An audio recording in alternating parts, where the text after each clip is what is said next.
Listo, Elvia. Ok. Hola, ¿qué tal? Muy buenas tardes. Bueno, pues estamos en este último día del quinto Congreso de Construcción de Paz con Perspectiva de Género. Estamos en el panel número 21 que lleva por nombre Caminos hacia la Paz, Dignidad, Resiliencia y Política, que ha sido organizado por nuestras queridos colegas del Centro para la Justicia y la Construcción de Paz, CJP, de la Eastern Mennonite University de Virginia en Estados Unidos. Este panel será moderado por Katie Mansfield. Ella está enfocada en la educación para la paz y la justicia en contextos variados durante los últimos 15 años. Es facilitadora de aprendizaje participativo sobre la sensibilidad y la resiliencia al trauma. Su enfoque es cultivar la resiliencia y regenerar la creatividad a través del aprendizaje colaborativo basado en las artes y encarnado para fomentar patrones y posibilidades que den vida y se estén, bueno, que puedan ser juntos. Sus estudios formales e informales se han centrado en artes expresivas, construcción de paz, historia, terapias de movimiento, instrucción de yoga y medicina energética integradora. Les damos la más cordial bienvenida a Katie, a todas nuestras panelistas, así como a nuestro querido doctor Vernon Jansi y a nuestra querida Aline Yoder, que también está con nosotros. Perdón. Muchas gracias. Listo, Katie. Muchísimas gracias, Elvia, y todo. It is an honor to be here and to be joining you and to be joining a flow of many years of work that my predecessors in the STAR program have done in collaboration with you, Elvia, and others at Iberoamericano. So thank you for this warm welcome and for continuing this flow. So we have a slightly different focus than what the panel is titled. We trust you can handle that. We will be talking about pathways to peace, and you will indeed hear some things about dignity, resilience, and perhaps even policy.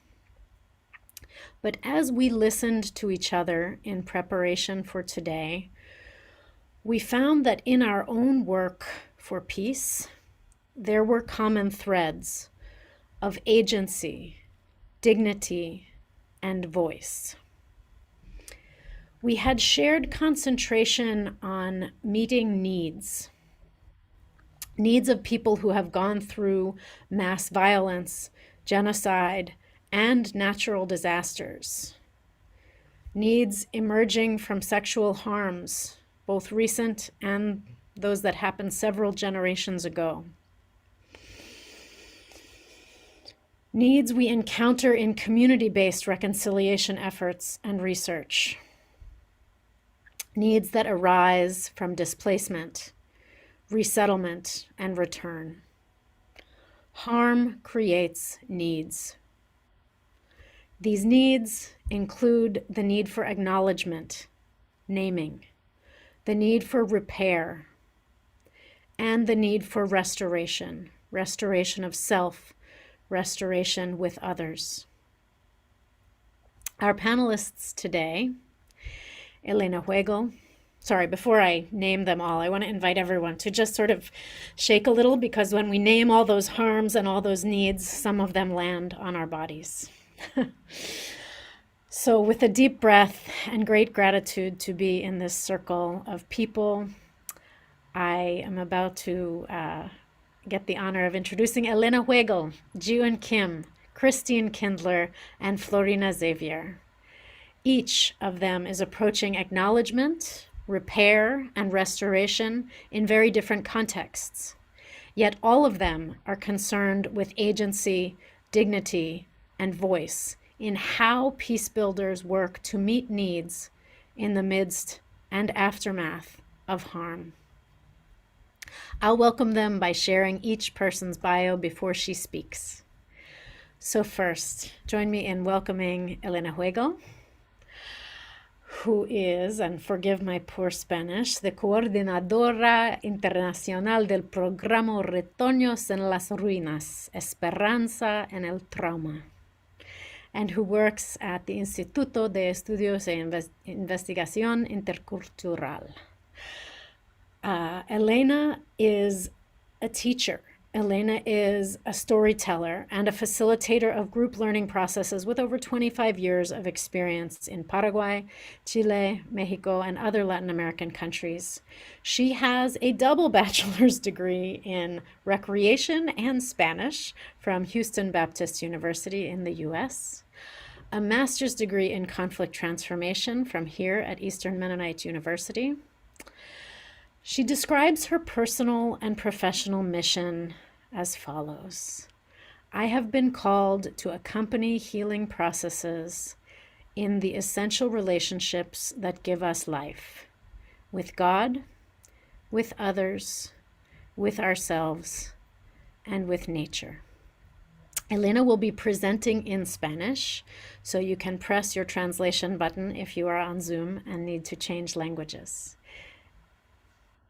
Elena, over to you. Thank you so much, Katie, for that introduction. Y voy a hablar en español, entonces ahí van a poder todos estar con las traducciones. Y voy a preparar aquí la pantalla para que podamos ver la presentación de Zoom y de PowerPoint aquí. Y voy a encontrar para que puedan ver. No me quiere tomar. Ahí está.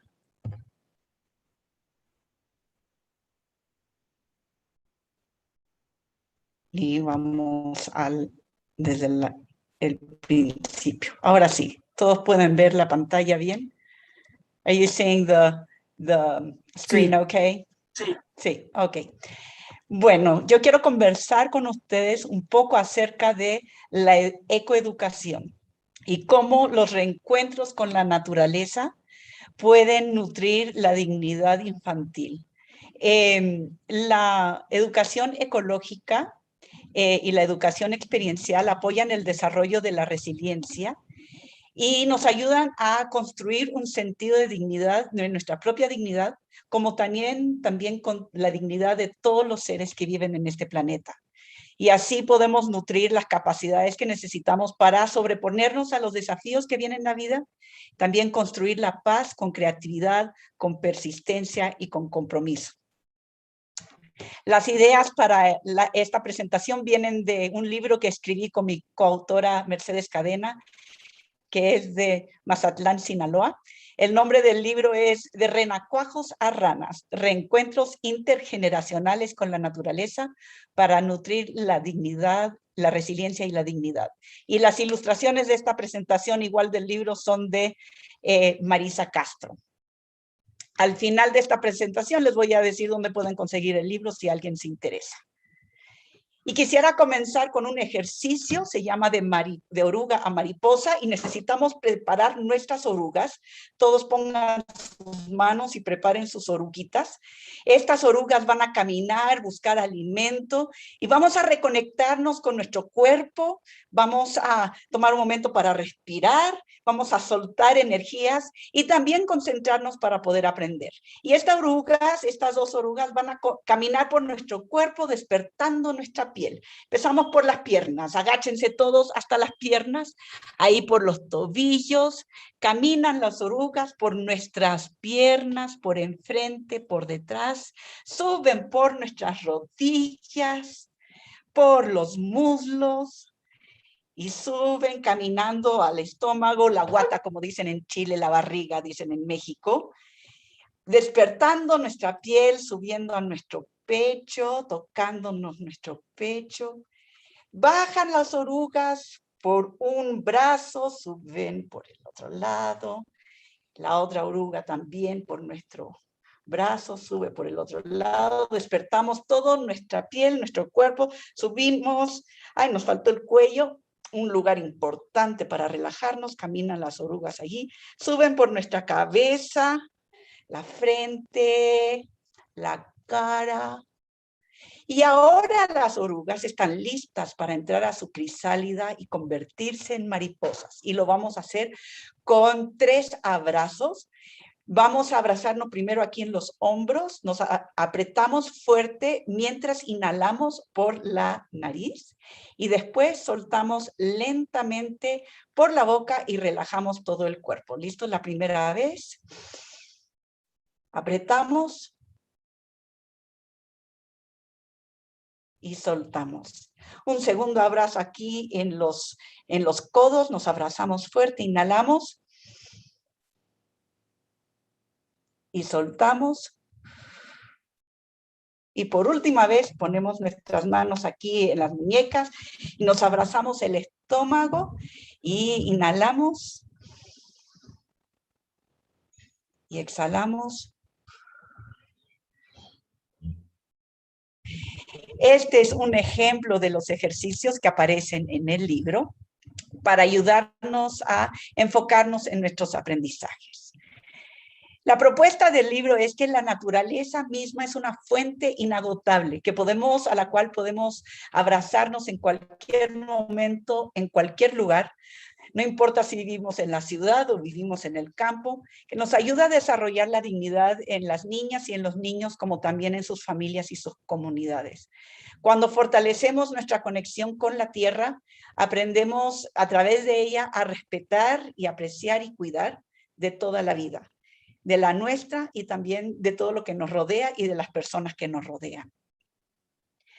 Y vamos a comenzar pensando qué es la dignidad. La autora Donna Hicks, que escribe su libro sobre dignidad en inglés, dice que la dignidad es el estado interno de paz que viene con el reconocimiento y la aceptación del valor y la vulnerabilidad de todos los seres vivos. O sea que la dignidad es un valor que tiene todo ser existente, no por el simple hecho, porque está vivo, porque existe, independientemente de condiciones sociales, económicas, culturales, independiente de que sea animal o que sea planta o que sea ser humano. Y la naturaleza es la maestra que nos enseña acerca de la dignidad, porque los árboles, los animales, los reptiles y hasta los insectos son maravillas de este planeta. Y por lo tanto no existen en ninguna otra parte, merecen que los consideremos y los valoremos. Y así como todos los animales, las plantas tienen su valor en este mundo tan exquisito, tan elaborado, tan complejo que tenemos a nuestro alrededor, también cada persona tiene su dignidad porque es un ser humano único y especial. La naturaleza es la maestra de la dignidad, nos enseña a valorar la interdependencia de toda la vida, desde la ballena en el mar hasta el microorganismo que descomponen los desechos en el bosque. Todo tiene su lugar, todo tiene su propósito. Nosotros también tenemos nuestro lugar. La dignidad es un valor inherente, no se puede quitar, no se puede perder, permanece durante toda nuestra vida. Entonces quiero compartirles las secciones del libro. En vez de tener capítulos, el libro tiene lo que se llaman reencuentros, y estos reencuentros son con la naturaleza. Y proponemos que no importa la edad que tengamos, nuestra vida siempre está en proceso, siempre hay algo nuevo que aprender y que compartir. Y estos reencuentros los invitamos a que sean entre niños y niñas, adultos, padres, madres, abuelos y abuelas, tíos y tías. Cada reencuentro comienza con una pequeña palabra de sabiduría, y estas son palabras que son importantes para la dignidad, también la resiliencia, como nuestra identidad, la diversidad, la libertad, la iniciativa, y se presenta una definición y un refrán o un dicho, un proverbio de diferentes partes del mundo que nos presentan alguna enseñanza relacionada con en este tema. Después de las pequeñas palabras de sabiduría, viene removiendo los recuerdos, así como escarbando, dándole vuelta a los recuerdos, y con esto damos preguntas previas, y los niños y las niñas se les invita a que hagan preguntas a los adultos relacionadas con alguna experiencia que hayan tenido con este tema, y los adultos también le hacen preguntas a las niñas y los niños. Luego tomamos una pausa para respirar, así como esa pausa que hicimos con las oruguitas. Y estos ejercicios nos preparan para nuestro momento de aprendizaje, pero también nos ayudan a aprender a contenernos, a reducir nuestra ansiedad, a tranquilizarnos. Entonces vamos a hacer otro ejercicio. Este es la respiración de la abeja. Es un ejercicio sencillo. Vamos a inhalar otra vez por la nariz y vamos a exhalar por la boca, pero al exhalar por la boca vamos a hacer el sonido de una abeja. Entonces lentamente respiramos.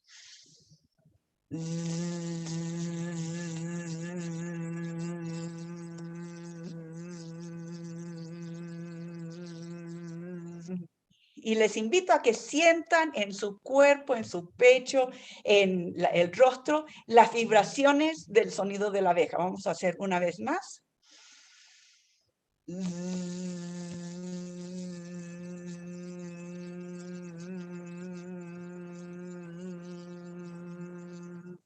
Y ahora una abeja enojada. ¿Cómo haría?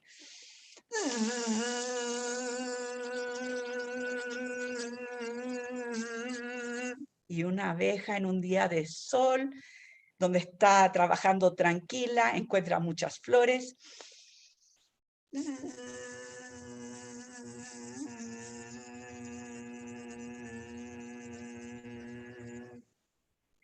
Este tipo de ejercicio nos ayudan a despertar nuestra curiosidad, pero también despertar nuestro cuerpo, prepararnos para que todo nuestro ser pueda entrar en nuestro aprendizaje y también conectarse con la naturaleza y el mundo que nos rodea. La siguiente sección de cada reencuentro se llama la experiencia para la resiliencia, y estos son cuentos, leyendas, experiencias, donde podemos reflexionar sobre las historias que otros cuentan, pero también sobre nuestras propias historias, nuestra relación con la naturaleza o nuestra relación con el tema que estamos presentando. Y yo les voy a presentar brevemente una de las historias preferidas de los niños y las niñas, que se llama Como un pajarito en la mano.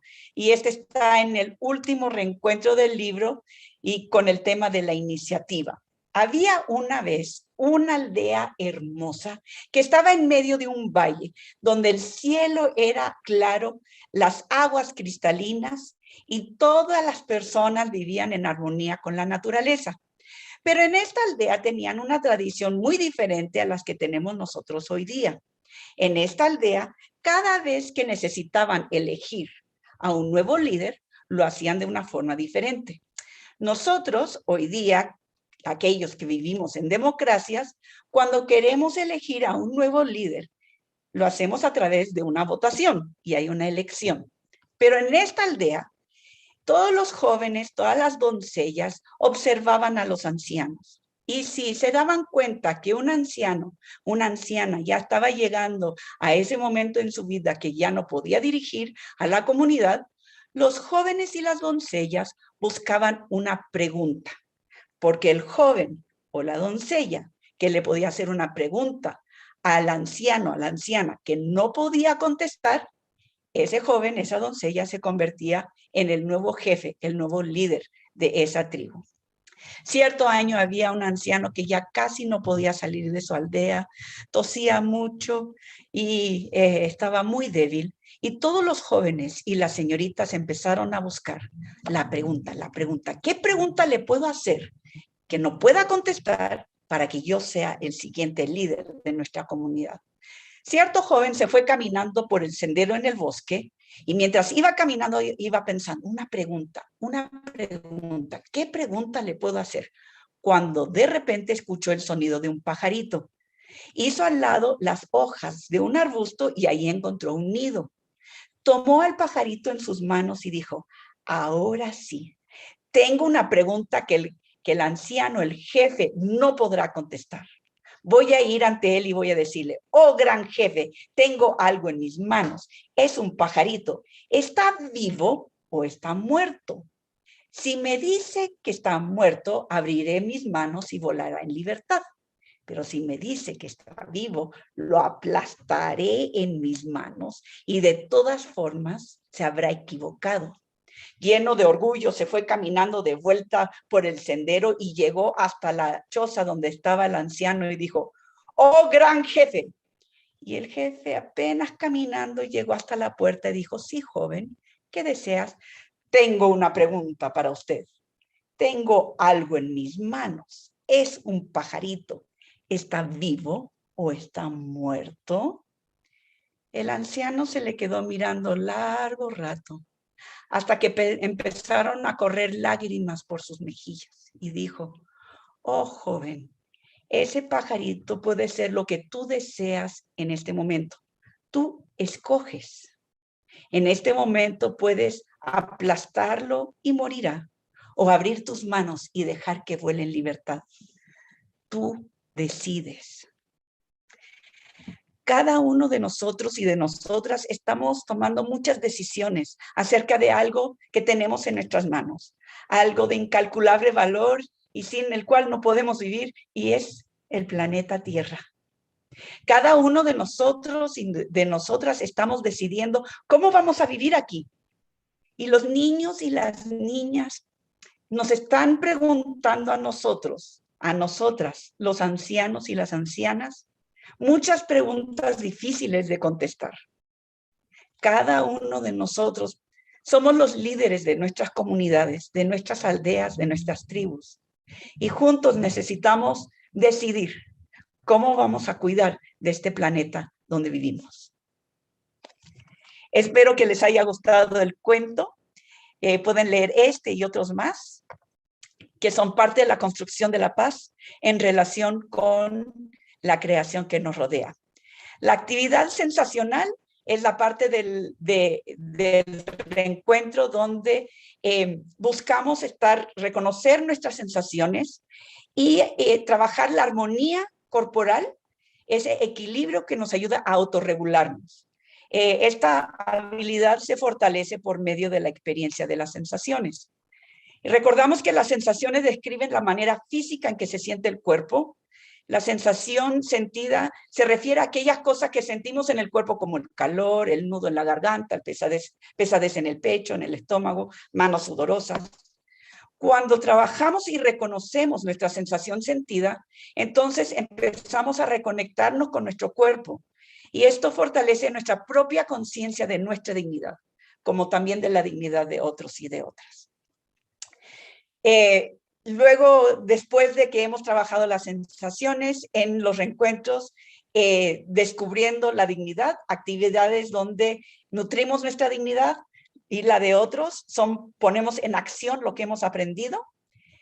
Y finalmente tenemos un recuento para recordar, que son preguntas de valoración, donde compartimos nuestros aprendizajes, reflexionamos, escribimos nuevos compromisos. Y de eso se trata el libro. Es una manera diferente de ver la construcción de la paz, pensando en cómo construimos como comunidades la dignidad. Porque cuando yo cuido tu dignidad, yo nutro mi dignidad. Cuando tú cuidas mi dignidad, nutres tu dignidad. Y siempre la dignidad se vive en comunidad. Vivimos juntos y juntas, la una con el otro. Es tiempo de reencontrarnos con la naturaleza, salir afuera, respirar el aire, darnos cuenta que vivimos en un planeta maravilloso y que este planeta es una de las claves esenciales para que nosotros encontremos nuestra propia sanidad. Los secretos de la naturaleza nos guían cada día para encontrarnos con nosotros mismos, con el otro, con la otra. Para los que están interesados en comprar el libro, aquí lo tengo. Lo está vendiendo Mercedes en Mazatlán, Sinaloa. Aquí está su correo electrónico. El costo en México es de 320 pesos, incluye el envío. Para aquellos que quieran comprarlo fuera de México, hemos tenido muchos desafíos en enviar el libro, pero pueden comunicarse con Meche y el costo del libro depende entonces del envío. Muchas gracias por esta hermosa oportunidad y espero que hayan disfrutado, tanto como yo he disfrutado, de compartir con ustedes.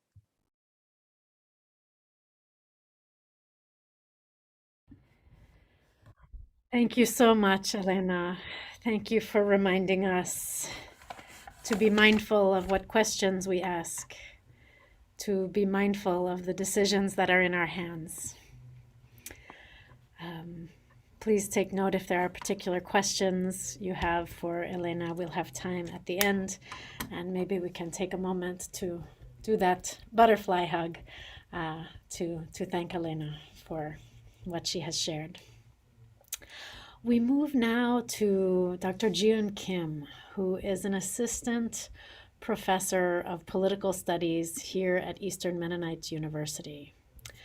And the topic of her presentation is, can government be a good representative of victims?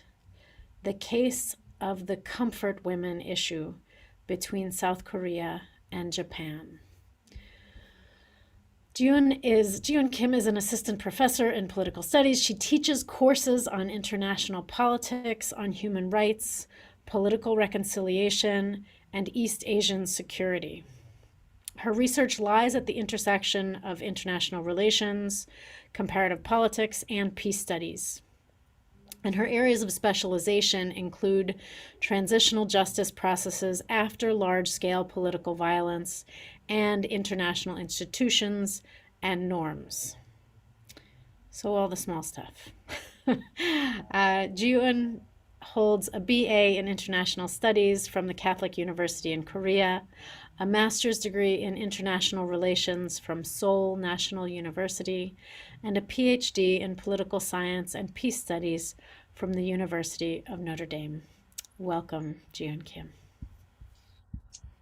Thank you so much, Katie, for the kind introduction, and thank you, Elena, for such wonderful presentation. I feel it's a great privilege to be part of this wonderful panel with incredible fellow panelists, and I would also like to thank those who may be joining us via the live link, and especially for your participation and allowing me to present my work in English. Today, I would like to share some of my work around the so-called comfort women issue, asking the question, can governments be a good representative of victims in the context of international reconciliation? Now, this topic largely stems from my broader research project on government apologies and political reconciliation. But this paper and today's talk will specifically focus on the issue of moral agency in reconciliatory efforts and peace-building works. Now, my plan of the talk is to go over 4 points. First, I'd like to spend some first few minutes situating moral agency in the context of international relations, and then discuss how government may function several different roles in this international context, and what are some of the inherent dilemmas that it may face. The large chunk of today's talk would focus on the third and fourth points, which I will briefly review: the comfort women issue between South Korea and Japan, more specifically focusing on how the 2015 diplomatic agreement between the two countries, the two governments, exemplifies serious arrogation of victims' agency. And I will like to conclude my presentation with some questions for us to consider, reviewing the implications and challenges of international reconciliation. So to begin with, the problem of moral agency in world politics is an important one. We typically understand moral agents to have the capacities and the eligibility to deliberate over their possible courses of action, as well as its consequences. And these actions are to be based on moral imperative. And the question of where this moral responsibility can be located in world politics is not without disagreements. And we also see a great discrepancy between theory and practice. Here I'm referring largely to Tony Erskine's work, who critically reviews this nexus. And she argues that the international relations discipline in general has long distorted this, our understanding of responsibility in global politics by either neglecting moral agency altogether, or by recognizing only individual human beings as moral agents. So according to Erskine, for the so-called individualist group, this question should refer primarily to individual human beings. This view would suggest that because it is the individual human that is eligible for moral consideration and can act with such deliberation, individual human beings are the sole and definitive moral agents that we can ascribe any blame or accountability of an outcome to. Now, of course, we also know that many of the harms, such as global warming or colonialism, cannot be fully reduced to individual levels. Viewing the story that way, we cannot understand, comprehend fully. We also frequently assign blame or obligations to collectivities like the state or corporations, the church, the regional international organizations, or even the broader global community. So that's one thing. Now, in contrast to this individualist approach, there has also been a long-held view that states are simply mere collectivities of individual human beings. And this view inherently precludes the idea that state may be a bearer of a moral burden. As Erskine rightfully notes, this is actually a very puzzling feature in international politics, especially since there is a general understanding that states are self-interested and states are purposeful actors. So it is within this context that I problematize the role of government in international reconciliation, especially focusing on the role of the victim's government. Now, when violence and harms have occurred across traditional state borders, what role does government play, and in what capacity, one might ask? Here we can think of multiple roles and duties. Government may simply play no role at all because it is not in its interest or it has no duty, viewing that the redress is a sole matter of the individual victims who would need to work out with the wrongdoer. In this case, that would be the foreign government. Second, government may serve as the victim's advocate, representing their interests and needs, thus being the primary negotiator throughout the reconciliatory process. Third, as the government works on behalf of these victims, victim groups in demands or needs, we can also think of a situation where it would expand its role beyond being simply a mere instrument or providing a communication structure for victims to pursue their interests, and better perform perhaps its duties with moral imperatives as an active moral agency.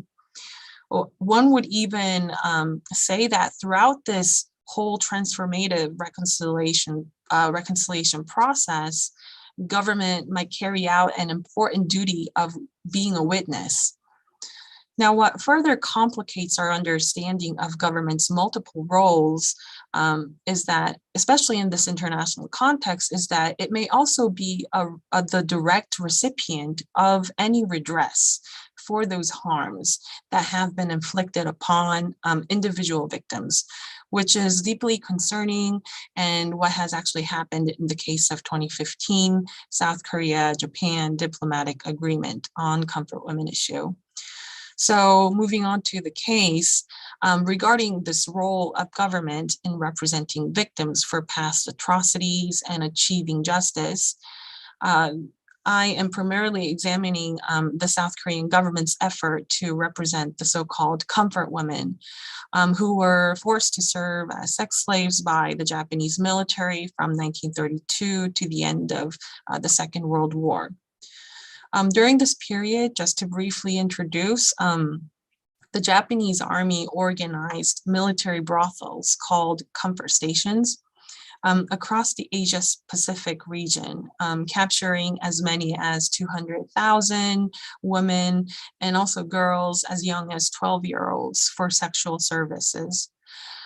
Through coercion or false promises of work in factories or restaurants, these women were taken away from their homes in Japanese occupied territories, including Korea, China, Taiwan, Malaysia, Burma, and the Philippines. Now, once incarcerated in this comfort station, these women were subject to horrific crimes, including repeated rape, torture, forced abortion, and murder. The list goes on.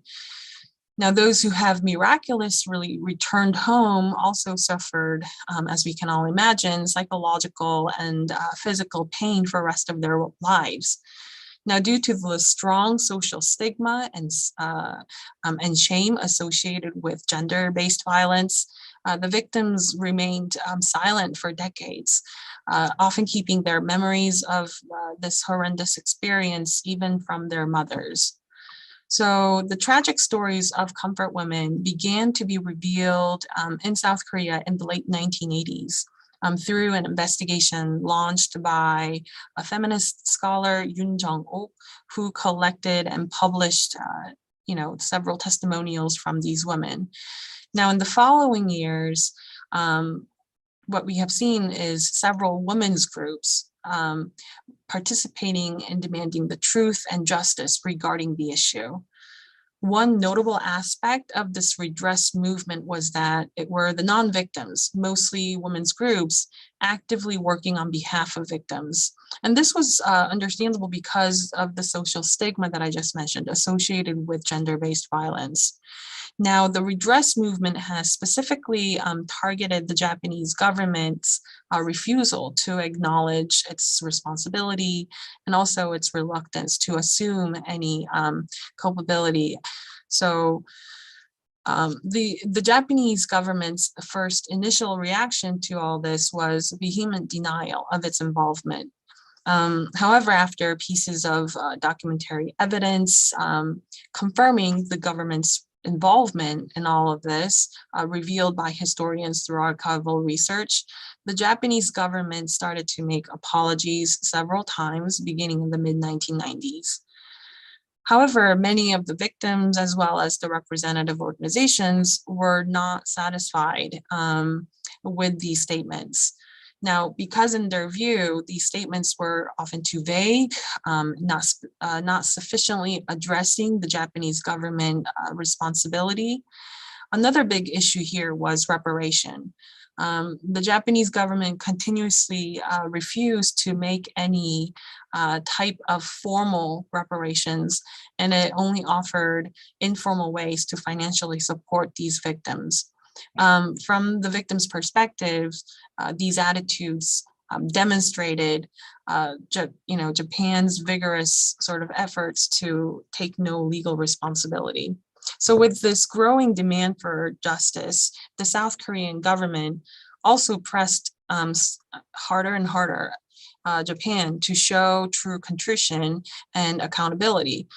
For example, when Park Geun-hye came to power in 2013, the first woman to serve as the president, she started to publicly criticize the Japanese government on this issue and discussed it with other foreign leaders. Now then came the 2015 agreement.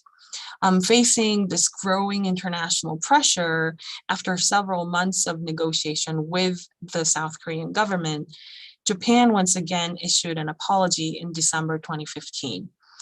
It was given in the two countries, it was given in a form of the two countries' foreign ministers sharing their statements, and it was aired live. And in this agreement, the Japanese government stated, quote, that it was painfully aware of responsibilities, end quote, and expressed, quote, most sincere apologies and remorse, end quote, to the victims. Now, it also agreed to financially contribute to form a foundation supporting the former comfort women with its government budget. Now, in return, the South Korean government confirmed that the issue would be, quote, finally and irreversibly resolved, end quote, with this agreement. Now, in addition to this, the South Korean government also promised to refrain from any denouncements and criticism regarding this issue in any international forums, including the United Nations. So as you can imagine, after the announcement of the agreement, the victims and the advocacy groups really expressed deep dissatisfaction, harshly criticized both governments. They still found the apology to be very vague and insufficient, and the Japanese government's provision of compensation for consolation instead of the long demanded legal reparation really frustrated them. Now, especially the victims and advocacy groups were very deeply offended by the South Korean government's lack of consultation with them, as they were never fully informed about this diplomatic negotiation process with Japan. Also, as the two governments agreed that this agreement, the statement, would make a final and irreversible resolution of the issue, basically the agreement eroded individual victims' right to either accept or reject the apology. Now, adding to this deeply disturbing outcome was the fact that, ironically, in sharp contrast to many victims' disapproval, political authorities abroad generally welcomed this agreement. We had the Obama administration quickly releasing a statement saying that it supports the agreement and its full implementation, believing that it would be an important gesture for healing and reconciliation. We had then UN Secretary General Ban Ki-moon also welcoming the statement with hopes that it will contribute to improve the bilateral relationship between two countries, which interestingly, by the way, was in contrast to UNCEDAW's response, the Committee on the Elimination of All Forms of Discrimination Against Women, which shared their concern over the agreement's lack of victim-centered perspective. So talking about the implications, the 2015 agreement has been, as you can imagine, a great controversy ever since between and within the two countries.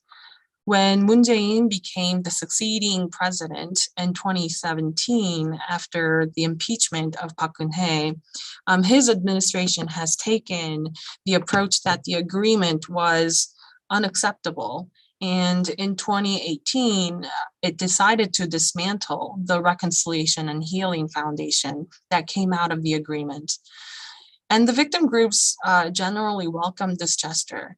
There was no formal repudiation of the agreement, though, and it had also made it very clear that there will be no renegotiation on this issue. Now, South Korean government has taken somewhat of an ambivalent stance on this issue. On one hand, acknowledging the international norm of having to uphold a diplomatic agreement made by previous administration, and at the same time criticizing the unsatisfactory process as well as the outcome of the agreement.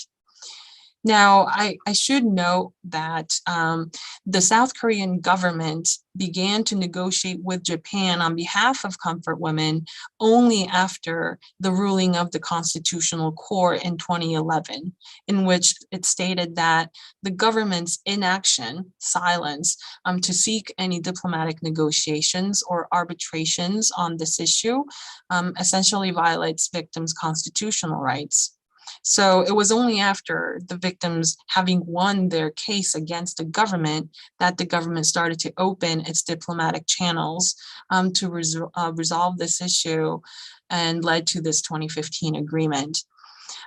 This leads to several important implications for understanding international reconciliation, as well as the challenges of preserving victims' moral agency in these diplomatic consultation process and negotiation settings. And I think of the following three concerns that must be addressed. First, direct consultation with the victims seems to be a crucial and a must Yet this process could be easily neglected for various reasons. Now, how should this consultation take place, and should it look like, and with whom the government should engage will also be a problem, as individuals have different needs and demands based on their different lived experiences.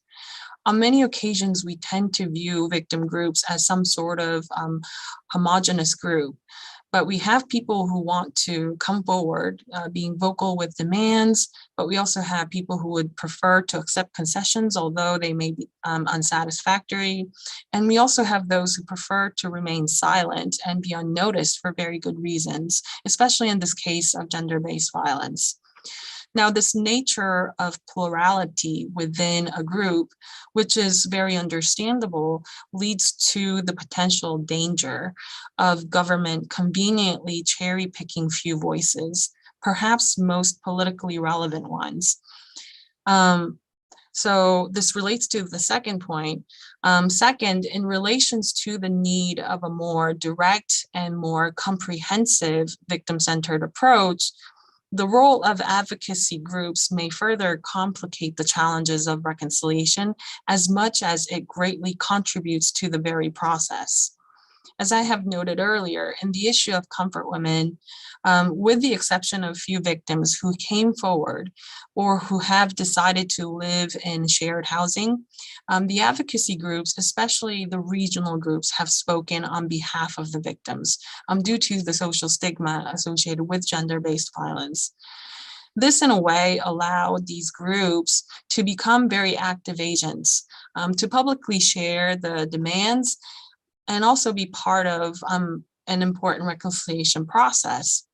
Now, when I interviewed both national and regional advocacy groups, it was also clear that each of these groups had different agendas of their own, and the relationship among themselves, as well as with the victims, were very different. And there were growing concerns over how this power dynamic leads to some groups overrepresenting the issue and amplifying some radical voices from their perspectives. Lastly, the victim-centered approach and the issue of moral agency in this context become very challenging as we are now left with fewer and fewer victims alive today. When victims are no longer with us, as we are talking about violence that has occurred more than 70 or 80 years ago, how should we approach this issue of international reconciliation and affirm the moral standing of victims regardless of their presence? Restoring dignity of these individuals, regardless of their presence, may be possible through various symbolic measures, but it may still be different from the specific demands that some individuals and groups have been actively advocating until now. So these are all very challenging concerns that arise in the context of international reconciliation and when trying to uphold our moral agency, especially considering the comfort women issue. So leaving these implications on the table, I will stop here, and I look forward to hearing any thoughts or comments on these concerns. Thank you. Thank you so much, June. I would invite everyone to take 3 really deep breaths and let out some sound where you are.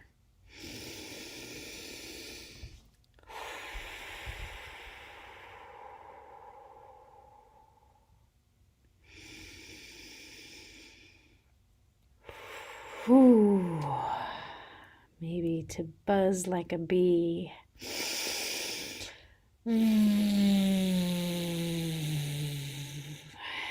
Thank you, June, for the exquisite care you are bringing to this very painful issue, in really thinking about the complexity, how to meet those needs, how to respect the agency and voice of people who are most affected.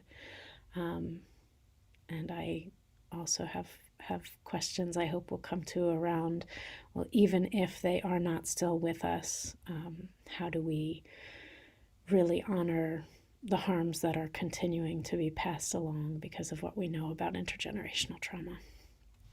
Thank you so much for your comprehensive and thoughtful questioning around the political approaches to this very painful piece of history and present. So again, one more deep breath as we are not tackling small topics here. So thank you again, Jiyun. Thank you, Elena. We are moving now to Christine Kindler.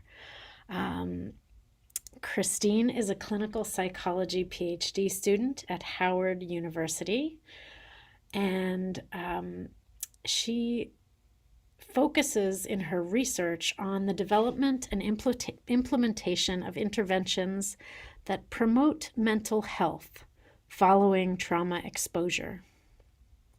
Specifically, she's interested in utilizing participatory action research, methods from participatory action research to partner with communities to contextualize and to increase access to evidence-based interventions. These interventions are designed to interrupt the intergenerational transmission of trauma and promote reconciliation in conflict and post-conflict settings. She holds a Bachelor of Arts in History from the University of Kentucky and a Master of Arts in Conflict Transformation from the Center for Justice and Peacebuilding here at Eastern Mennonite University. And today, Christine is sharing with us a presentation she has entitled Methodology Matters, Using Participatory Action Research on the Margins. Over to you, Christine. All right, well, thanks, Katie, for that introduction, and thanks everyone for joining us today. And thank you, Dr. Kim, for that really enlightening presentation on sort of international reconciliation. I know it's a heavy topic, and I also really appreciated, all of your work on this issue. And my presentation will actually build a little bit on your work by focusing more on interpersonal reconciliation after mass violence, specifically in the context of Rwanda. So I'm going to go ahead and share my screen. I have a PowerPoint. And, as I'm currently situated in the field of academia, my presentation focuses on why methodology matters when conducting research in the field of peacebuilding, including, what implications this has for gender dynamics. And specifically, I'm going to be talking about participatory action research. And I'm going to give a brief overview of PAR. A lot of you are probably familiar with PAR, but just kind of going over the main principles. And then I'm going to go into detail about the work that my particular research lab has been doing and this long-term partnership that we have with a local NGO in Rwanda. So what is participatory action research, or PAR, and why is it important? PAR really describes, it's a process of engagement rather than a specific research method. So it's really a framework for research that centers the individuals and the communities that are being studied. And this process of generating knowledge is really aimed at answering questions that originate with the participants and that really impact the participants. And so in this process, research participants are actually considered co-researchers, and they have equal involvement in the research process. And because of this, PAR really requires these ongoing, really strong relationships between academic scholars and community members. There are lots of different sort of accounts of the origins of PAR. It's thought of as something that was created to sort of transform traditional academic methods, which have a tendency to focus on extracting knowledge from different communities, really transforming that into processes that will lead to social and political liberation. And so, the majority of academics who engage in PAR have these overarching goals in common. So that includes generating knowledge that's practical, disseminating research findings that are actionable, and also being a transformative process for both the research participants and society as a whole. And I would argue even being a transformative process for the academic scholars who are engaging in it as well. And so PAR really emphasizes mutual learning and capacity building and a commitment to marginalized groups. And the approaches can be quantitative, they can be qualitative. There are challenges to PAR, right? So in any field, addressing the longstanding power dynamics between academics and community members when trying to generate knowledge can be challenging.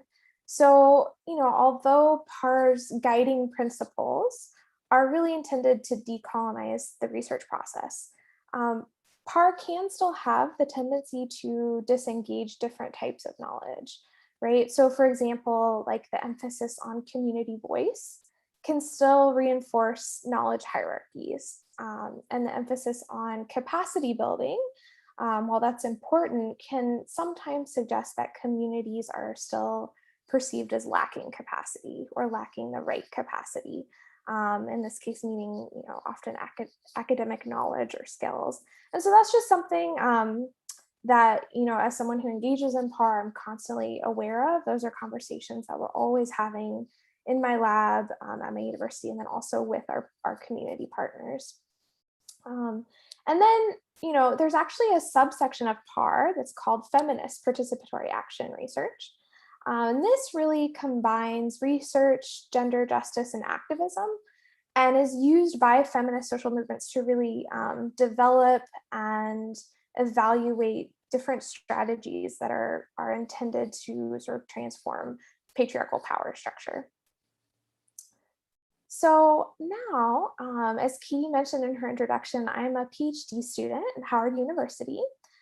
So this is a historically Black university in Washington, DC. And as a doctoral student in the clinical psychology department, I work in a research lab called the Global Community Health Lab. And this is run by Dr. Ezra Kang, right here, who's the director and also my advisor. And our lab consists of, right now we have 4 PhD students and then 5 really phenomenal undergraduate research assistants. And we also bring in other experts in the field who serve as consultants for different projects that we have. And so we're focused on research and practice that really broadens our understanding of the context of illness and well-being in global communities, right? So what does this look like? Well, we really try to learn from untold and mistold stories of people whose society has silenced. And we try to learn from them and retell their stories by asking questions that matters. And our goal is to find these answers using scientific methods, while at the same time really centering the communities that we're working with. And so we do this through long-term partnerships with community organizations. And right now we have 3. So we have 1 within the US and then 2 internationally. And I'm going to focus today on one of those partnerships. It's with a grassroots organization in Rwanda, and it's called the Christian Action for Reconciliation and Social Assistance. So I'm going to talk a little bit about that organization. So it's Karsa, its acronym, was founded in 2004. And it's a local faith-based NGO, and they work to really support communities in Rwanda as they, go on this journey of healing and forgiveness and reconciliation after the 94 genocide against the Tutsi. And Karsa really, they focus on activities in peace building, they do trauma healing work, and they really focus on working with youth and engaging women. And they do a lot of this through economic development. So how did a partnership between a clinical psychology lab at Howard University and Karsa come about? Well, about 9 years ago, Ezra King, who's the director of the Global Community Health Lab at Howard University, traveled to Rwanda to visit a student who was conducting an internship there with Karsa. So at the time, Ezra King's research area, and it still is, in HIV stigma. So he had very little exposure to the field of peace building. But he and the founder of Karsa, his name is Christoph, really hit it off immediately and began this friendship that's just continued to grow over the past decade. And it was really this relationship that pulled him and our lab at Howard into the work that Karsa is doing. And so he became really interested in Karsa's project at that time, which focused on fostering reconciliation by bringing together survivors and their direct perpetrators from the '94 genocide, by having them go through this program that included raising a cow together. And so as they were talking about this, so those 9 years ago, Christoph really sensed Ezra's skepticism, right? And posed a challenge to test this program called Cows for Peace. And Christoph predicted that, quote, "the fancy research will show that I am right," unquote. And the fancy research did prove Christoph right. We'll go over this in a few minutes. But the research that came out of this really enabled Karsa to raise funds to continue the work that they're doing and to start new initiatives. And it also began this partnership between Karsa and the lab that's continued to just grow over the last 9 years. So by 2013, our lab and Karsa had secured a small grant from Howard University and from Pipeline Worldwide to do this 3-year, really intensive program evaluation for Cows for Peace. And so I just very quickly want to kind of set the stage in Rwanda, right? So a lot of you are probably familiar with this already, but after the 1994 genocide against the Tutsi in Rwanda, there's kind of this two-pronged approach to transitional justice. So you had the International Criminal Tribunal, which was led by the international community, focused on retributive justice. It was expensive, fairly inefficient. And then you had the Gakacha courts that were led by local community leaders, involved the entire village, oftentimes, was based on this pre-colonial Rwandan tradition of grass courts.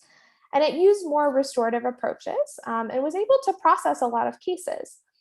But there was still this need for reconciliation on an interpersonal level. And so that's where Karsa came in with Cows for Peace. So they created this intervention, like I said, that pairs survivors with their direct perpetrator from the genocide. So the person that hurt them or their family in the genocide.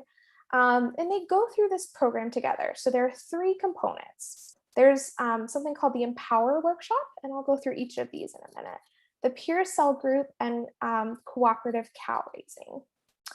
So the Empower Workshop is, it's based on a cognitive behavioral program that was created for people in Uganda who had been affected by war. And it provides psychoeducation about trauma, reconciliation, forgiveness.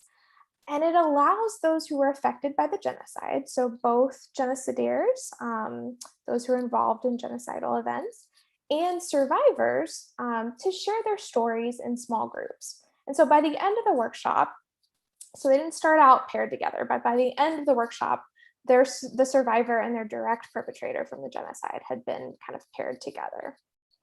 And sometimes this was the first time they had met since the genocide, and sometimes they had been interacting for years, but maybe not in a very formal way.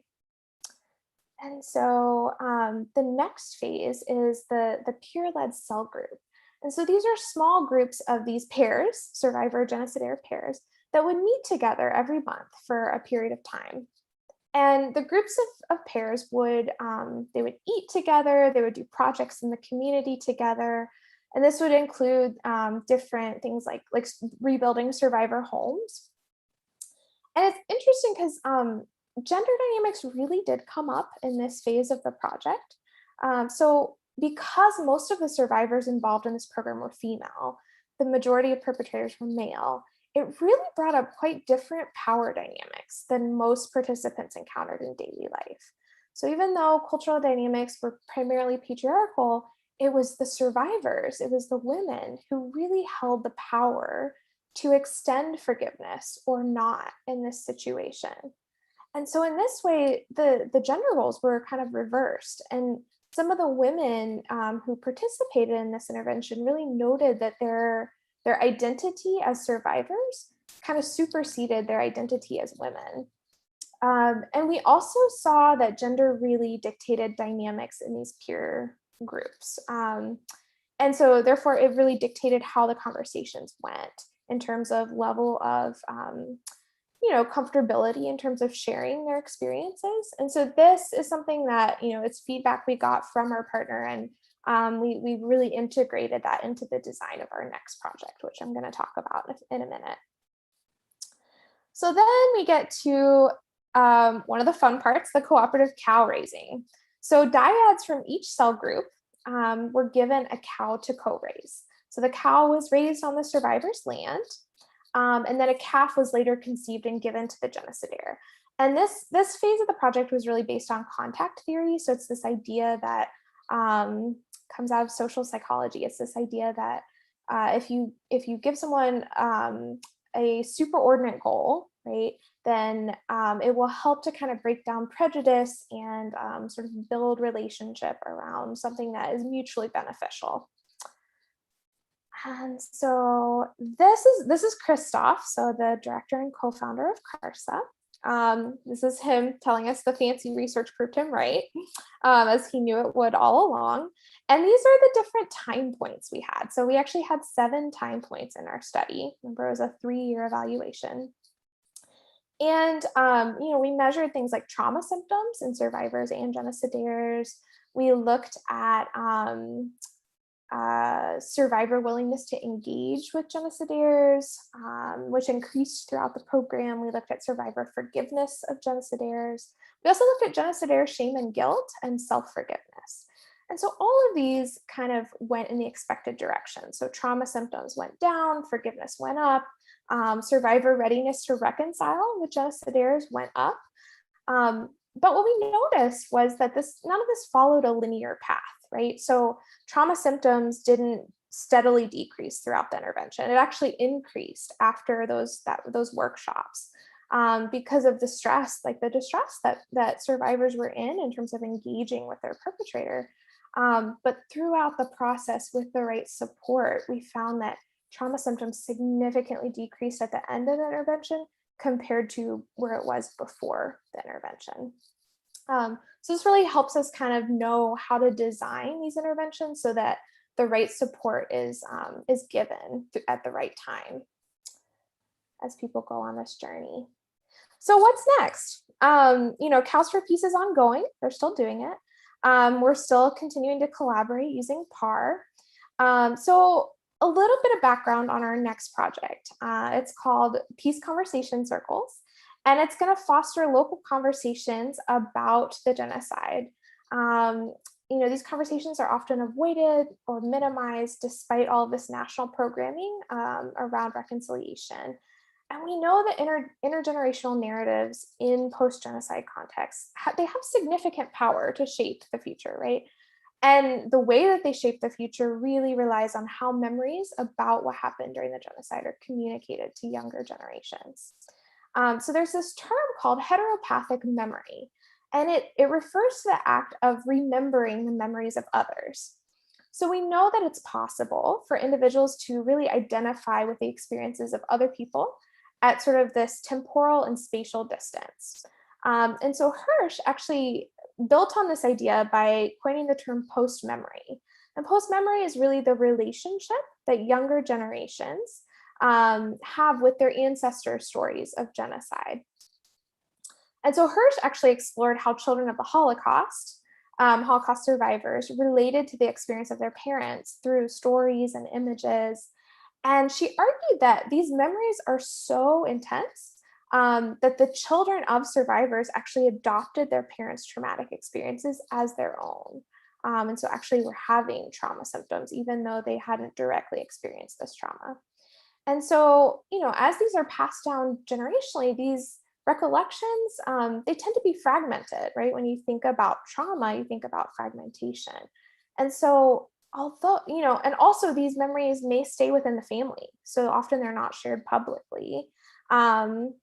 And this in turn can really create discrepancies in understanding what happened during the genocide between descendants of survivors and descendants of genocidaires. And this can fuel future conflict. So we just got funding to implement a project that is addressing the issue of post-memory in Rwanda. And Peace Conversation Circles is going to foster intergenerational dialogue between adults who experienced the genocide and younger generations. And the idea is to really decrease that gap between public and familial memory of what happened, and help Rwandan youth really develop a more nuanced and complete understanding of what led up to the genocide and what happened during and after the genocide. But it also gives the opportunity to those who experienced the genocide, particularly women who've had fewer opportunities to share their stories and to be officially, involved in official opportunities in the transitional justice process.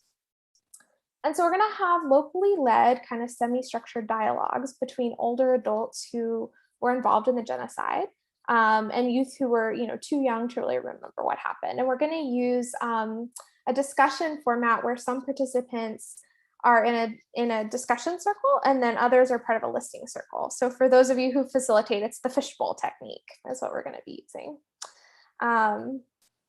And so I'll go through these 3 phases really quickly. We're going to have a community needs assessment. So we're going to survey 400 community members to get a better understanding of beliefs that led up to the genocide, things that people are comfortable or uncomfortable talking about in terms of the genocide, and then sort of these narratives of denial about the genocide. And these needs assessment questions will be co-developed between the lab and Karsa.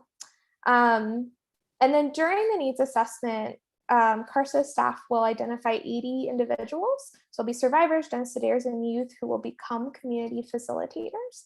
And these facilitators will then, with the support of Karsa staff, facilitate these conversations with the wider community. And so, we had several considerations as we kind of co-designed this project. So first, we're really trying to engage actors that are often excluded from public dialogue, which is in Rwanda and as a lot of places is women and youth. And we know that placing women at the center of the process is key because they've had a lot of fewer official opportunities to pursue political interests. They often resorted to sort of informal means, like negotiating with sort of insurgent relatives or the army. And so they have this wealth of experience and knowledge about these processes that can be shared with young adults. And then, it's important to also create like a safe space for women to share their stories of genocide. So based on our experience in Cows for Peace, we decided to create separate circles in this project for men and women. And I think I'm out of time. So I will stop sharing and overall feel really privileged to get to be part of the work that Karsa is doing in Rwanda. And I've learned so much from the staff. And I'm really excited to kind of continue exploring how to integrate research and practice. And thank you for letting me share my work with you today. Thank you so much, Christine. Thanks for sharing some of the contours of the work you're doing, and just felt so much resonance in what June was sharing and what you were sharing in this relationship to our ancestors' experience. So many people are still living, and at some point, this is also about what the next generation is carrying from their ancestors' experience. So thank you for the sensitivity to that, as well as the sensitivity to the gender issues inherent in addressing really grave harms. Thank you, Christine, June, and Elena, and Florina is coming. Again, these are heavy issues, so you might want to take your little caterpillars and run them along your arms. Just notice if there's somewhere in your body that needs a little bit of self-massage. Just take a moment to take a deep breath. There's so much to take in each of these presentations. So maybe move around, stand up, stretch your legs if you need to, because we are in for another really beautiful presentation, I suspect. I have the gift of introducing another phenomenal human being, Florina Xavier, who is many, many things in addition to being the Regional Return and Reintegration Advisor for Act for Peace. She holds a PhD in social work from Osmania University and a master's in conflict transformation from Eastern Mennonite University. So you hear that as a common theme with some of our people. She also has a master's in social work from Madras University. A Fulbright scholar and an Oxford Fellow, she has constantly combined theory and praxis in her professional and academic journey. Her main areas of work are project management, education, health and nutrition, livelihood, counseling, advocacy, peace building, and disaster risk reduction. So imagine how many gifts there are. She has several years of experience working with refugees and internally displaced persons, particularly women and children. And I think we're going to hear more about this today. Currently, she works as the Regional Return and Reintegration Advisor for Act for Peace in Sri Lanka and India. She has worked with UN agencies in Afghanistan and Kyrgyzstan, as well as various organizations in India and the Philippines to teach peace building and trauma healing. Florina will be sharing with us today on revisiting the vision. Welcome, Dr. Florina Xavier. Thank you so much, Katie. Thank you so much for your kind words. And to all the speakers for the energy you brought, the passion that you brought into what you were saying. I think each of our stories are heavy, but heavy also in a positive way, that we are working towards justice and working towards making things better for the people that we are with. So my story is going to be similar, and I'm going to be talking about the Sri Lankan refugees. And when I was thinking of the topic for what I'm going to be saying, the reason I chose revisiting the vision is to re-emphasize that women were part of the vision in the beginning, but somewhere, we are so caught up and then we kind of fall aside, and then we'll have to come back and pick it up. And that's what happened with the organization that I spend a lot of my time with, the refugee organization, where in the start, women were in the center of everything, in the decision making and everything. But somewhere the situation changed and things changed, and now the need to look to women as a center, to look at women as 50%, but also their contribution being so much more, and how to make it alive. So I'm going to again share a few slides. Please bear with me. It's very plain, simple slides. Let me just share my screen.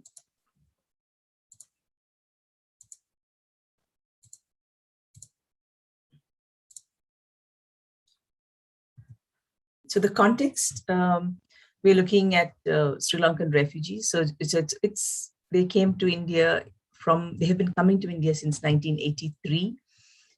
They have been coming to the southern part of India, where we speak the same language as the Sri Lankans. The proximity land-wise is only about 18 kilometers, so it's quite close. Many of them came by boats. However, although they have been coming since 1983, the major influx happened in 1990, and more than 300,000 Sri Lankan refugees came to India since then. And one of the good things that happened as soon as they came to India is that the refugees organized themselves and registered an organization, a nonprofit, in 1984 itself. The reason they did that is because they felt that it is important that we empower ourselves, so that tomorrow when we return, the time that we are in India is not wasted. And as part of that process, women's empowerment became pivotal in all of what the refugees were doing. For example, the teachers, most of them were women, the health workers were women. So they started making sure that women were involved in all of the activities. The war continued in Sri Lanka. The war ended only in 2009. And so for more than 35 years, the refugees have been in Sri Lanka. Many of them born in India, so they don't even know what it is to have lived in Sri Lanka. So there's so much of uncertainty in their lives, and the struggles with the uncertainty is very, very clear. Now, I wanted to talk about three main things. I wanted to speak about resilience. I wanted to speak about dignity. The reason I said I will address these issues independently is because these are all heavily loaded words and things that need our attention wholly. When it comes to resilience, I'd like us to imagine the life of a rural or even urban, even your own lives. I think many of you are, I don't want to stereotype it, but many of you are women who have this long days of doing so much in your life. For example, when I think of women generally, I think of a woman waking up at 5 in the morning, just getting things ready in the morning, and then getting children to school, getting the husband ready to get to work. And if the woman is working, then she herself has to go to work the entire day in the office, come back, and then again care for the family, cooking, cleaning, and everything, and then making sure everything is in place, and then going to bed. If she's at home, then the other things of what happens in the house, maybe small things, little income generation program she does at home, or even just cleaning up the space, and if she's living in a joint family. So women are usually the ones who take care of everything. And when they came to India as refugees, they did all of this, plus they were also emotionally burdened. They had to take on the emotional responsibility of holding the family together. Many of the men were died in the war in Sri Lanka, so many came without their husbands. But even those who came with husbands, they had to bear the emotional burden. A lot of the men took to alcoholism, and they were not able to cope, to have left everything behind in Sri Lanka and not have anything here. Life in Sri Lanka is very simple but beautiful. You just have enough, and you live with that. And the space is something that's is generous. People have a lot of, the island itself is very small, but because there are less people, they have enough space. And so a simple house would, even if it's a house, they would have their cattle, they would have chicken, they would have their vegetables, they would have everything there. And when they came to India as refugees, they were given a 10 feet by 10 feet place to live in, and that was it.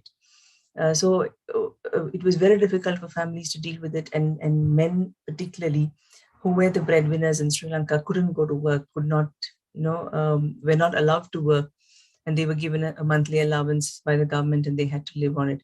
So it became they did not feel good about it, and so a lot of depression, anxiety happened, and so women had to not only take care of the family, and but also emotionally support the family.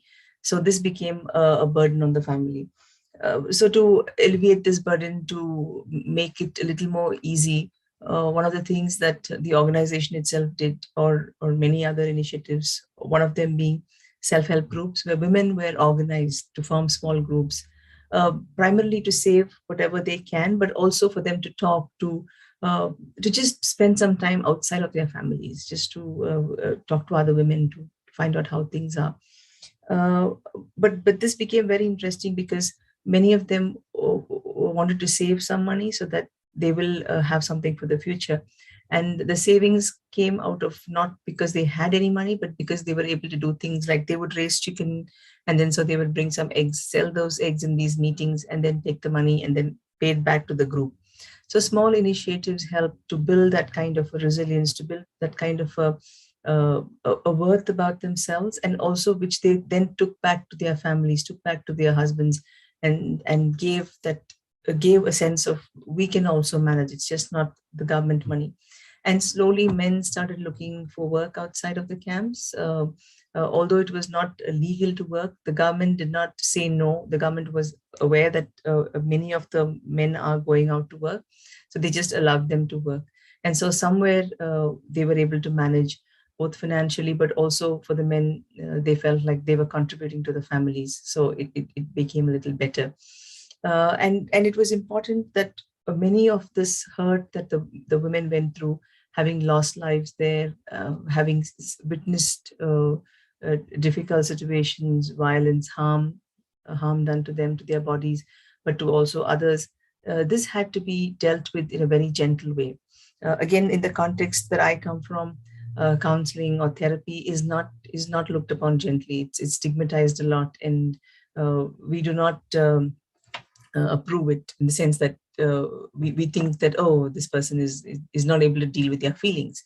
So to gently, to be able to restore, to be able to help them, counseling, but not in using the same word as counseling, but as talking to elders, So training elders so that they can talk to the younger people or talk among themselves, talk to peers about what it is to live in this situation, and constantly giving a scope for people to come out and voice their feelings and what they were going through. This was another important aspect.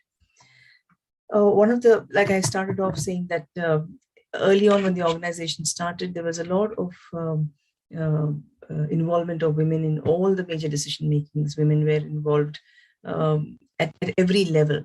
And then slowly it became that women just became grassroots level workers. They were in the community, they were community workers, they were health workers. And then they just stayed there. And then at the higher level, there was no participation of women. So that had to be restored. Conscious decision had to be made to remind ourselves that women have to be part of the process throughout, at all levels. Women have to be part of the process because they are, after all, the custodians. They are the ones who hold the people together.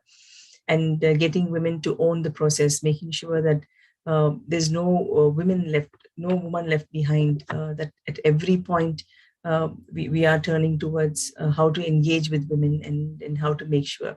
An interesting thing is a leadership program that was started so that women could empower themselves, because we found that men early on, when they were stressed about not being able to contribute, and so that emotional support was to be given to them. Later on, when they were going to work, they got busy with what they were doing. That again, there was no time for community work or to take care of the families. So women had to come to the forefront and take up leadership roles, running leadership programs for women, team building programs for women, so that empowerment programs for women, so that they understand what it is to own a process, to be able to come forward, to lead became important. I also come from a place that tsunami badly affected us. So when tsunami affected some of the camps which were near the coastal areas, we found that some of these women had not gone out, in the sense of they haven't left the camps. So to encourage them to of course, they need permissions. I mean, again, government regulations says that they need permissions to leave the camp, but giving them wings or telling them that they don't have to be confined, but that they could move. So building these leadership skills, making them understand that they have the potential within them, took a lot of work. So helping them to see with a different lens, to see that you are just not somebody who has to be at home and take care of the children, but you have other roles. You can play other roles.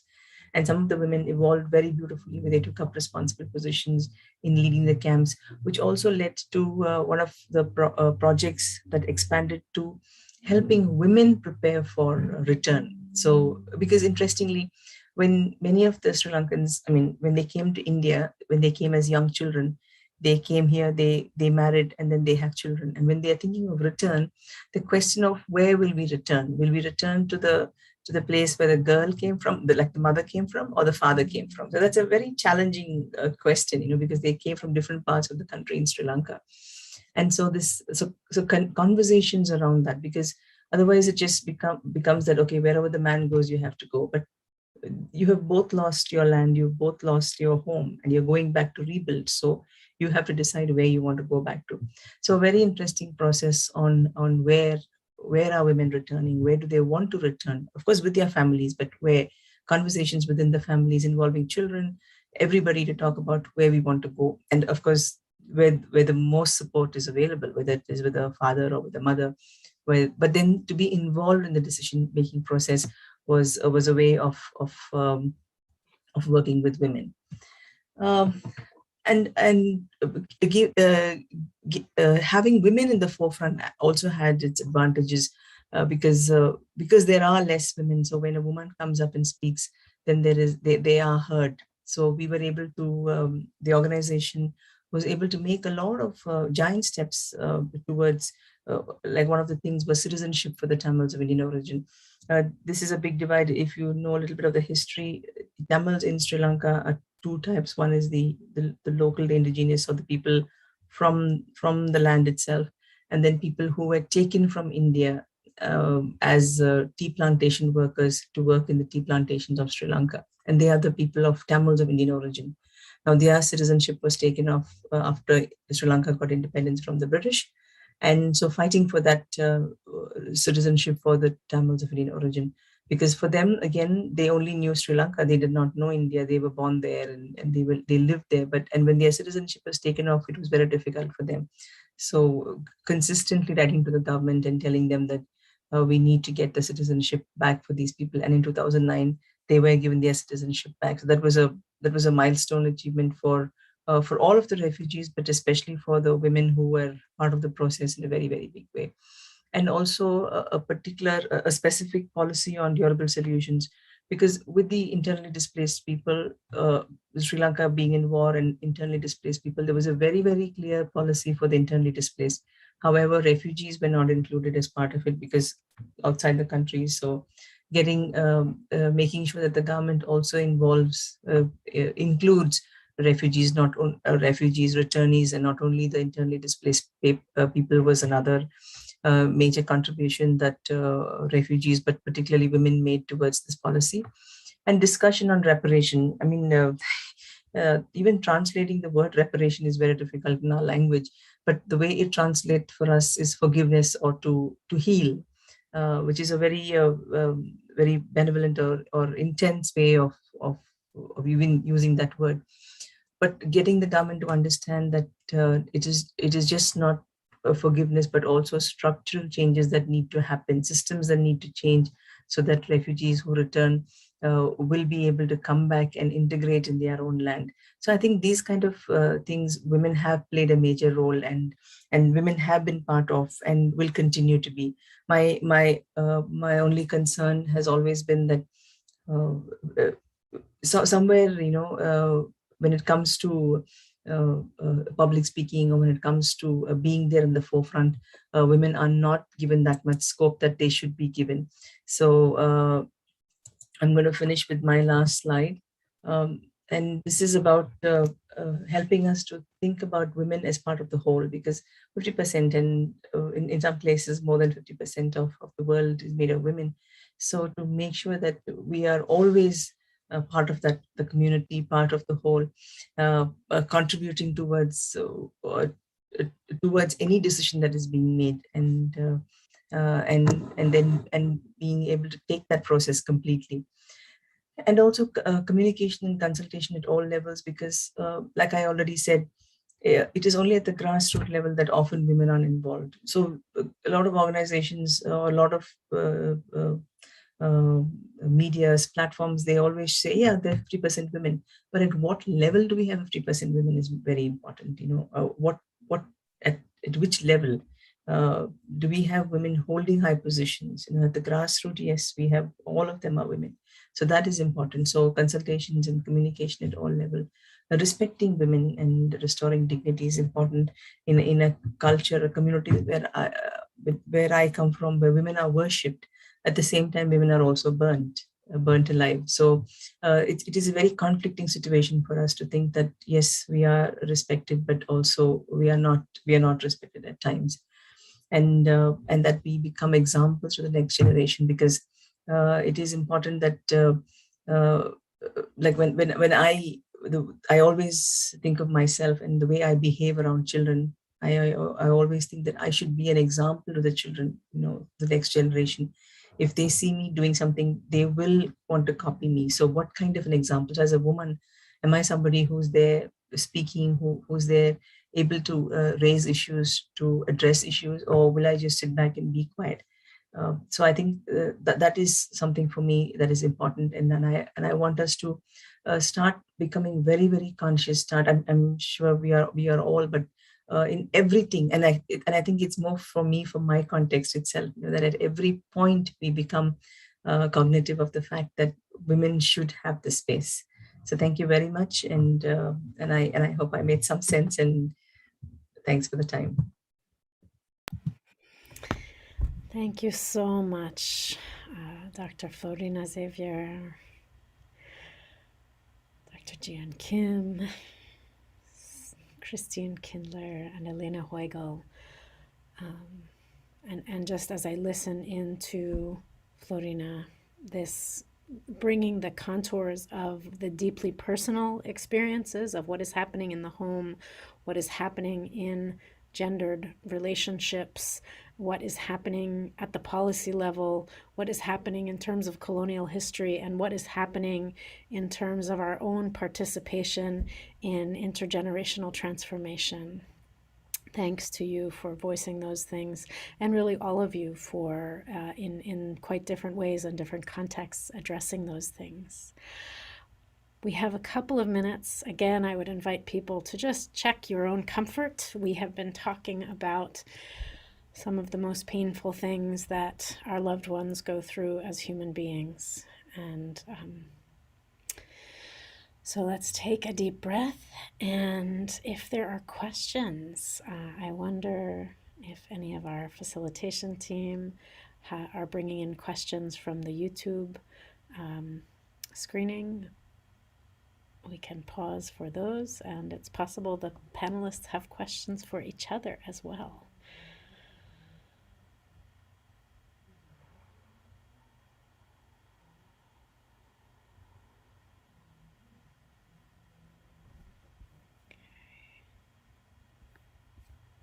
Okay, I'm not.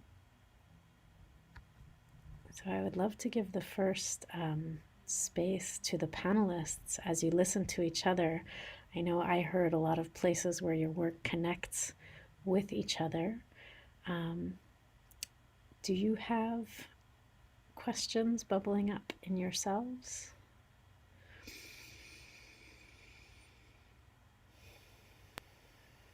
I have a question for Dr. Kim.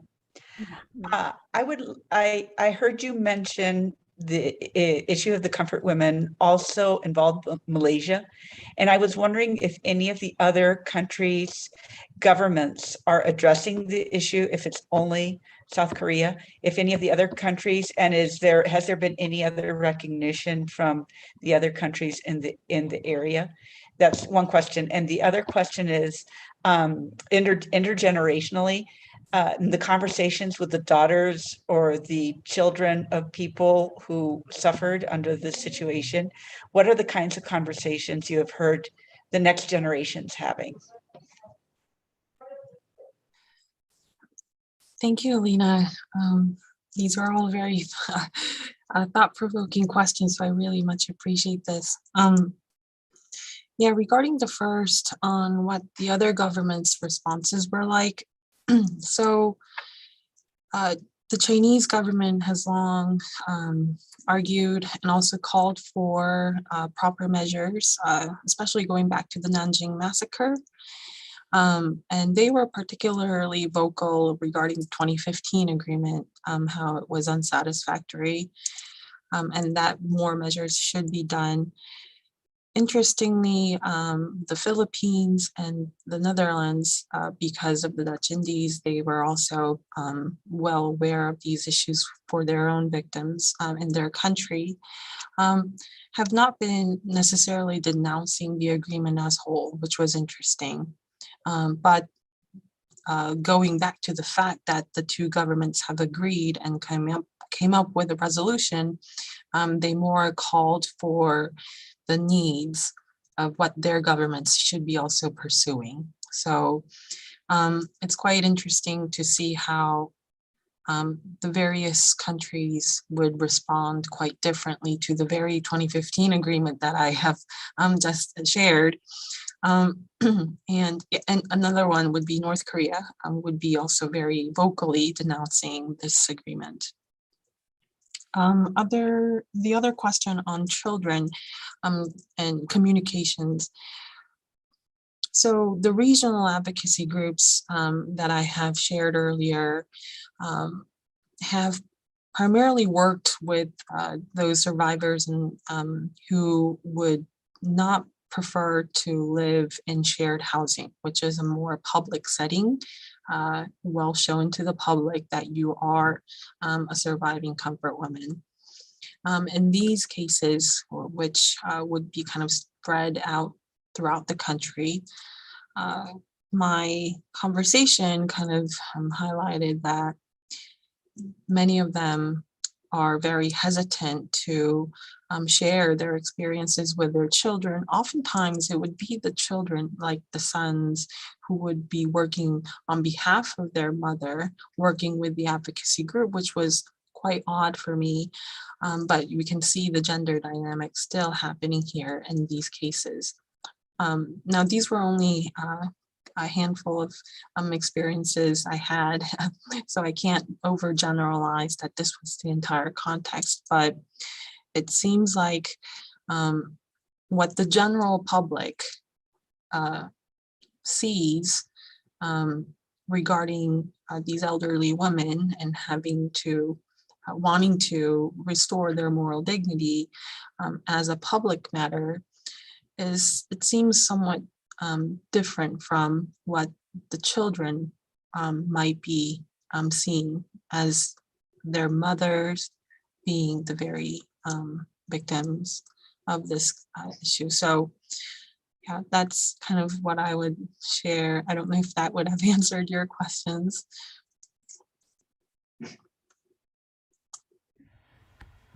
I would welcome other panelists to bring questions, but I also have a question for each of you if you would be interested in answering it. Is anyone burning with a question for each other, or shall I jump in with mine? Okay, I'm not seeing any movement. So my question is this. You are for deeply theory and practice-based people, right? You read a lot, you listen a lot, you formulate ideas a lot, and you, at least in the way I have encountered you, you each bring a lot of heart to this work.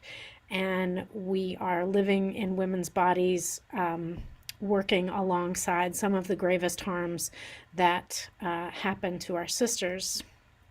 And I guess I would invite you either to share, because there is this concept of shared trauma, that when we are working alongside some of the harms that perhaps we ourselves have experienced or that we can relate to a little too closely, that it's really hard. That's an understatement. So one question I would have is if you have a piece to offer others who are listening to this about how you attend to how this lands on your body. If that feels a little too personal, I also wonder in your work if there are just one or two people you've worked alongside who just make you laugh and astound you with their resilience, their dignity, and their ongoing vibrancy. So whichever way you wanted to go with the question, whether it's about some of those wonderful people you're working alongside, or some of the ways that you tend to yourself, I would welcome each of you to weigh in briefly on that question.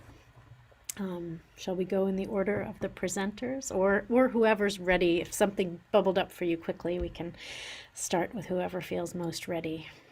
And feel free to pass if that question feels a bit much right now. Elena, I see you unmuted. I'm ready. I experienced the 2010 earthquakes and tsunamis in Chile. And I felt the earth move, and it destabilized. It shook everything. It shook my own being. It shook the roots of the community around me. It shook, as the buildings fell down and as people died, it shook our faith even in God. And one of the very first things, I just want to say that I had taken the STAR course 3 weeks before the earthquake, 3 weeks. And we had trained 13 people throughout Chile those 3 weeks before. So we had people in all of the cities that were affected, the communities that were affected, ready to go to work. But the thing that kept coming into my mind continuously was, if you don't take care of yourself, you won't have anything to offer other people. So the first thing I did was every day check, what did I eat? What did I drink? How much sleep did I get? And am I having fun? So I was helping take care of 2 little girls whose families were affected deeply by the earthquake. And they were elementary school children, and I just made sure to play with them for 45 minutes to an hour every day. It was just to go outside and laugh and play, and it would start shaking. The keys in the house would start moving, and we knew our safe place was under the table. So we had our toys hidden under the table, and we'd go and hide under the table together, and laugh and play. And those girls are now teenagers, and they look back and they say to me, you know, the time of the earthquake was some of the best time I had in my life. And I think to myself, boy, I hope I can remember this way too. And one of the little girls said to me, and children throughout Chile, as I interviewed them and talked to them along the whole countryside, I would ask them what helped them survive and thrive after the earthquake. And they would tell me, child after child would tell me, you know, the lights went out, it was dark, it was so scary, but the moon was full and the moon didn't move. And every time I look at the moon now, I remember that, that everything is going to be okay. So that launched me on my first love has always been the environment, but it launched me on a quest to not only think about how we heal the environment around us or the world around us, but how we really need the world to heal us. And so I just emphasize again and again, get outside, go for a walk, breathe the air. And I just have to remind myself every day to go out and look at the hummingbirds, because it gets to be too much. I mean, I listen to stories from all over Latin America continuously of all the pain. And so I ask people, so what brings you joy? And it amazes me how throughout Latin America, something that brings them joy is something that nature has offered them. So yeah, reconnecting with the world around me is a way I keep myself healthy. Thank you so much, Elena. Yes, and as the moon is waxing again, we can, really take that with us. Other reflections or insights you would share on this question? Florina or June or Christine? Well, oh, sorry. I guess if we're going in order, your question, Katie, reminded me of my, at first, very disappointing experience as I were trying to meet with the survivors and hearing and trying to listen to their stories. Not many of them were ready to speak. And I went back and forth in terms of thinking, what is the purpose of me wanting to meet with them? Because as a scholar, you had this kind of interview prep that you have done and wanting to have these valid testimonies for your research. I didn't want to do that after realizing that many of them have already been interviewed so many times. And especially those living in the shared housing, when I was visiting, there were already 2 reporters waiting for them. And I felt that was another additional, violence being committed against what they have to go through. And so I, came back, and it was with my other encounter with one of the survivors. She was an elderly woman in her late 80s, and I realized that she was suffering dementia too, which also was very difficult for me to process. And it also raises a whole set of questions of how should we speak to or listen to those who are suffering from such illness, although in most of the days she would remember everything and she would be in her best memories and state. So I told one of the advocacy group member who was working very closely with me, I told her that I don't want to, interview her. I just want to spend the time with her. And what we did was we basically just shared time. It's not even in my paper research.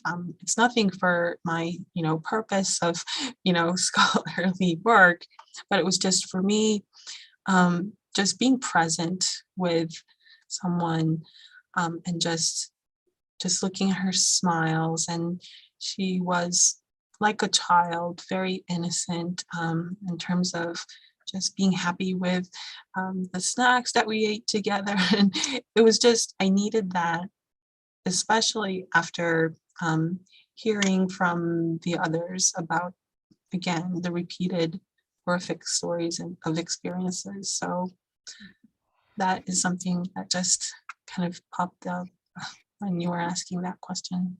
So. Thank you. Yeah. Dr. Ji and Kim, for that reminder of how do we respect dignity and prioritize dignity over digging. Thank you.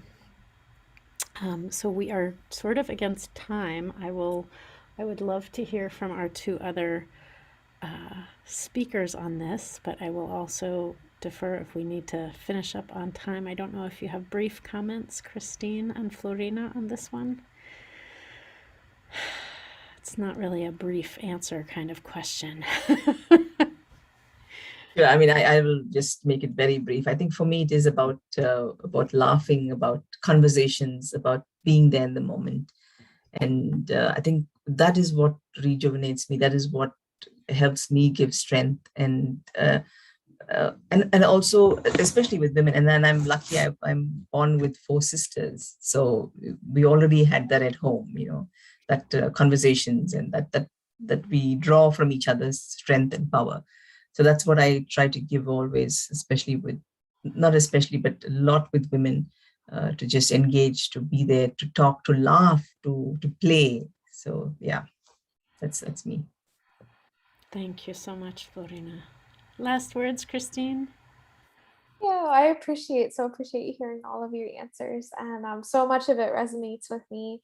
And another thing that I've noticed is, I spoke in the beginning of my presentation about how the research process can be transformative for the community that's being studied, but also for the researcher and the scholar. And as I carry these heavy stories that I hear, I also have allowed some of the stories to transform me in the way that I think about the world. And one thing that comes to mind that I'll share quickly, and then we can wrap up, is just this. I was just kind of blown away by this concept that a survivor could meet with their direct perpetrator and go through this process together and reconcile. And as I was listening to these stories and talking to the staff members who were facilitating this, what kept coming up was, we don't have a choice. Like, we do this for the survivors. Were saying we do this for us. Like, we want a brighter future. We want a better future. And so we need to let go in order to have that. And so that I really started to internalize that, even as I go about my own work, that you can feel it and hold it and then let it go. And that can be such a beautiful process.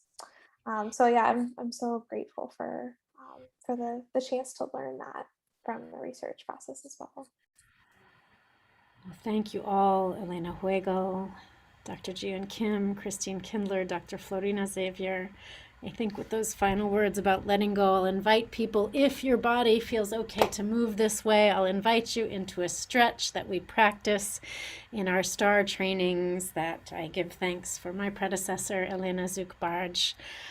Light of life, reaching your hands up over your head, help me to be flexible, stretching to the side, and resilient.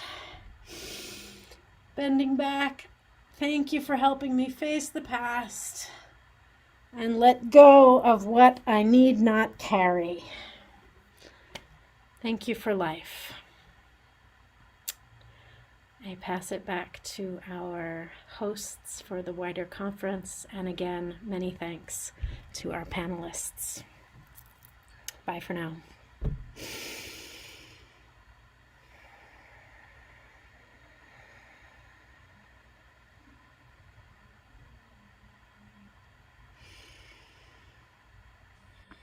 Hola, muchas gracias, Katie. Pues muchísimas gracias a todo este panel. Les agradecemos muchísimo todo lo aquí compartido. Se ha quedado grabado en YouTube y bueno, pues desde ahí se estará compartiendo en las redes y quedará para que otras personas puedan verlo, recuperarlo y disfrutarlo con todas las enseñanzas y todo lo que ustedes han tenido a bien compartirnos por aquí. Les agradecemos mucho y les mandamos un abrazo bien grande hasta donde estén. Y bueno, por aquí seguimos y nos vemos más tarde en el siguiente panel, que es el último y es el organizado por nosotros. Un abrazo bien grande a todas y todos. A toda la Eastern Mennonite University, un abrazo bien, bien grande. Muchas gracias, Vernon, a Elena, a las compañeras panelistas y también al equipo de traducción. Y a Noemí también.